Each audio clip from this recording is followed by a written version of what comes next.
Hello! So today we're going to have a look at 10 horror movie sequels that I think are worth watching. So let's have a look.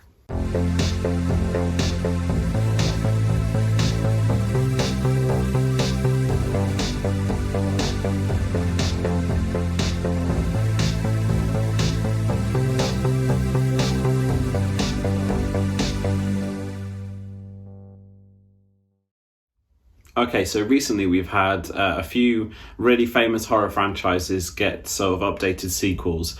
Things like Scream, and then we've had Halloween and the new Texas Chainsaw Massacre on Netflix. So Halloween and Texas Chainsaw Massacre have kind of forgotten all of their other sequels. So everything that came before it never really happened, which made me think, well, it's a bit of a shame because some horror franchises have some pretty decent sequels I think are worth watching for one reason or another. So I figured that this would be my first video where I recommend some of them. So let's have a look. So first up is a movie that I can't really do a sequels list without mentioning, so it needs to go first, and that is Wreck 2.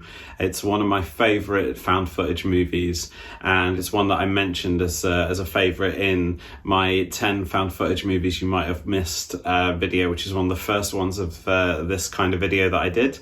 This one is fantastic. It takes place about 10 minutes after the first one ends, and it's all about a SWAT team that's going into the house that's sort of infected by these sort of crazy zombies to try and figure out how it all occurred and how it happened. The creature from the first one returns at the end, which is incredibly scary. And this one is just a really, really well-crafted sequel. It just feels like you're just sort of right back there into that sort of really horrible building that was just overrun by sort of these, people that are turning quite demonic and feral. I love this movie. I can't recommend it enough. It's in Spanish, it has subtitles, but if you can find it, it is brilliant. And if you haven't seen the first one, definitely check this one out straight afterwards. So next up is a sequel to a horror classic, and that is Poltergeist 2. So this one follows Carol Ann and her family again from the first movie, and they've moved into a new home and they're just trying to get on with their lives. But obviously, this movie isn't going to let that happen, and we're introduced to a character called Reverend Kane, who is terrifying, absolutely terrifying, and scared the crap out of me when I was a child. This movie doesn't hold back on the scares. It has incredible creature effects. It has really great sort of scenarios and sort of horrible body horror that happens in it as well. I find it a lot scarier than the first one, even though the first one was quite tense. It had sort of strange sort of Ghostbusters vibes to it, but this one just goes full on horror. And I really respect it for that. I love it. I think it's just a really, really great sequel to a very classic movie. There is a third Poltergeist movie starring Heather O'Rourke as Carol Ann, and it's obviously her last performance. She died very, very young, but the third one is not as good and just doesn't hold a candle to this one. So yeah, if you can find Poltergeist 2, go and check it out. So now we have one of the more recent films on this list, and that is The Babysitter 2 Killer Queen. So as far as I'm aware, these movies are kind of exclusive to Netflix, and I love them. They're sort of comedy horror and a bit of a sort of homage to the old sort of slasher genre of the 80s and 90s. And this one takes place 2 years after the first one. It's about the same kid who tried to get murdered by his babysitter and her friends. And this time he goes to a party and realizes that the killers from the first movie have been resurrected, and they've got to perform some kind of ritual to basically stay alive. This one has some amazing dialogue, very, very well written, quite meta in a lot of ways, and yeah, just a really crazy sequel to the first one. So yeah, if you enjoyed that one, you need to check out this one. I think it kind of flew under the radar for a lot of people, but yeah, if you haven't seen these movies yet, you need to check it out. So now we have probably one of the most memorable sequels on this list, and if I show you one of these, then you'll know what I'm talking about. It's Final Destination 2. So this one kind of follows on from the first one in the way that it has one of the survivors in it, but otherwise it's just a whole new cast of people who are obviously going to get offed in various gruesome ways, because death has a design and it's all coming for them in the order that they should have died in the first place. So this one has the incredibly memorable, very, very gruesome sort of car accident at the very beginning, which kicks off this whole scenario. This is the premonition that one of the characters has of how they're all going to die, and when she saves a lot of the people from getting into that accident, obviously death follows them throughout the movie. And it's one of those films that I think just stays with you for a long time. It's got some really gruesome deaths in, and some nice surprises as well. There's a few that you think are going to go one way and then drastically go another. And I quite like that about this movie. It's probably my favourite one in the franchise, and I think for a lot of Final Destination fans it is too. So yeah, I think number 2 and number 5 are probably the sort of biggest fan favourites. So yeah, check out Final Destination 2 if you haven't already. It's just so good. So now we have a bit of a controversial one, because I know a lot of people hate this movie, but I love it. And it is The Rage, Carrie 2.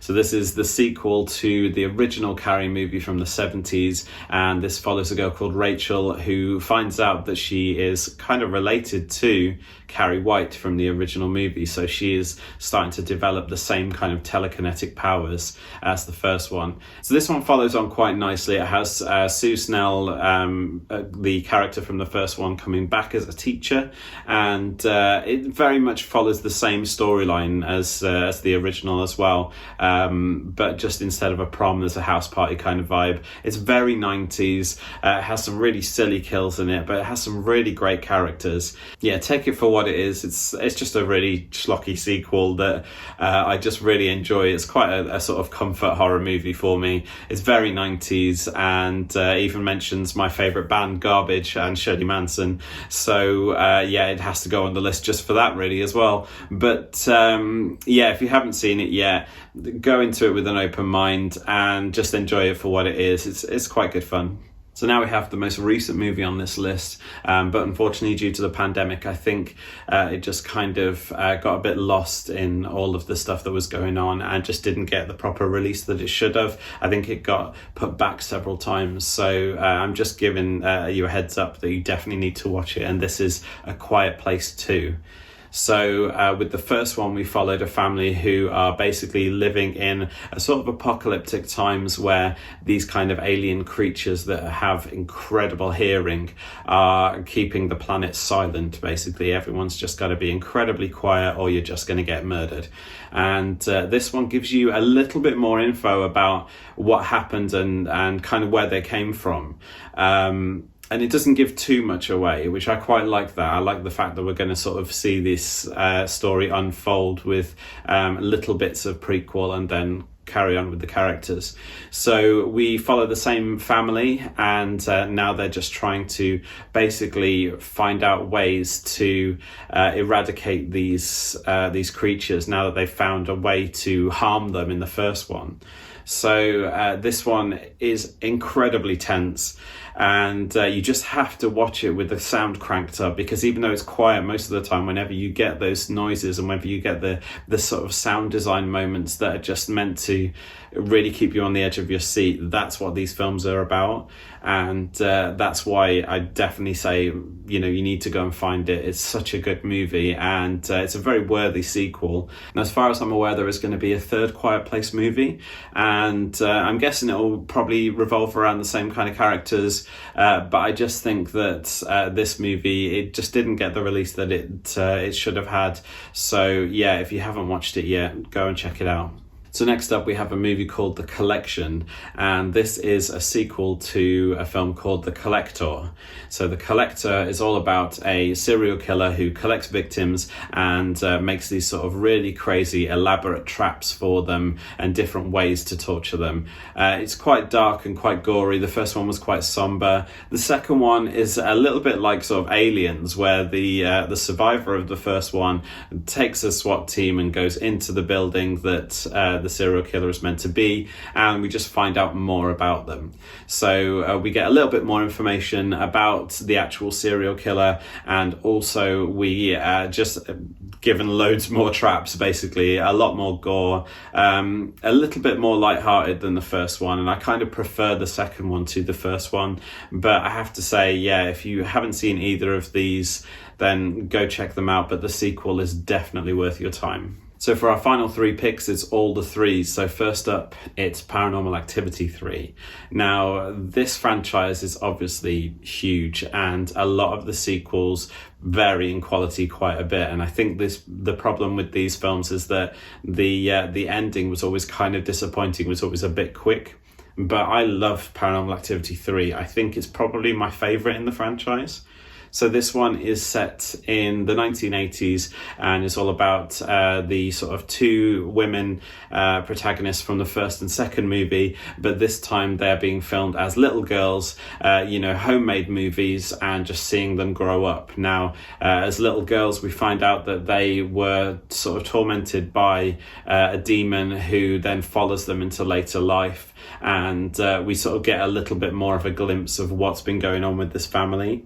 And I have to say, just because of the sort of nostalgia and the sort of retroness of how this is all done, it makes it a little more scary because they don't have access to, some of the things like the internet. So they can't look up things like we can now. So I really, really enjoyed this movie. I liked the fact that there was a lot of sort of makeshift camera work back then.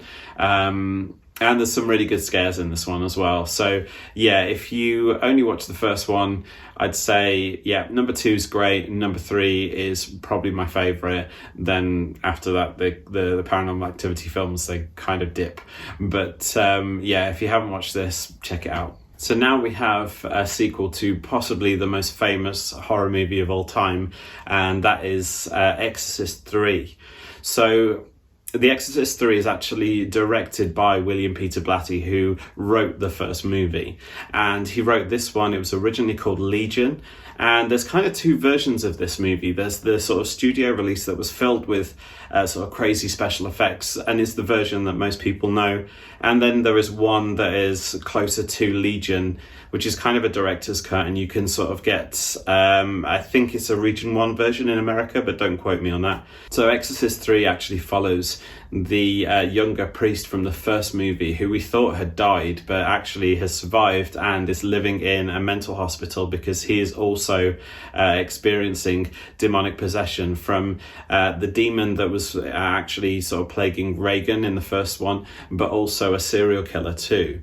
And this one has some really, really great horror moments and just really amazing sort of visual effects in it, and so some great sort of special effects as well that sort of harken back to the first one. I really like this movie. I don't think it's obviously as scary as the first one, but there is a lot of charm to it, and just seeing the sort of story continue with that priest I thought was really good. The second Exorcist movie, The Heretic, is not great, even though it has Reagan coming back, and we do get to see that character again. It's just not as good, but number 3 kind of makes up for it, and is definitely one that I would recommend, especially if you're a fan of the first one, but not too precious to never watch anything else to do with it. But yeah, check out number 3, it's great. So before our final sequel of this video, I want to hear from you. So have you seen any of these movies? Did you know any of them existed? And also, what's your favourite sequel? Do you have any sequels that you think are better than the originals? Now, there's a few that I can think of already, and maybe that'll be a video in the future. But yeah, let's talk sequels in the comments. I've had some really, really lovely comments and recommendations on a lot of my videos, so thank you so much. And if you haven't subscribed yet, make sure you hit the subscribe button and hit the little bell icon so you get notified of when my videos are. And yeah, hit the like button, do all the lovely YouTube things down below, because it really, really helps me out. And yeah, let's have a look at our final one. So our final pick is Nightmare on Elm Street 3 Dream Warriors. So for a lot of Nightmare on Elm Street fans, this is the sort of fan favourite, and it is for me as well. It's definitely one that I think is not only the most memorable, but obviously one of the most beloved. So it stars Heather Langenkamp, who returns as Nancy from the very first movie, and it also has Patricia Arquette and Lawrence Fishburne in it. So this is Patricia Arquette's first movie, as far as I'm aware. This one, again, is set in an asylum, and is all about a group of young people who are basically being terrorized by Freddy Krueger in their dreams again, and this time they basically devise a plan to be able to fight back in their dreams and become dream warriors. So this one has an amazing title soundtrack by Dokken.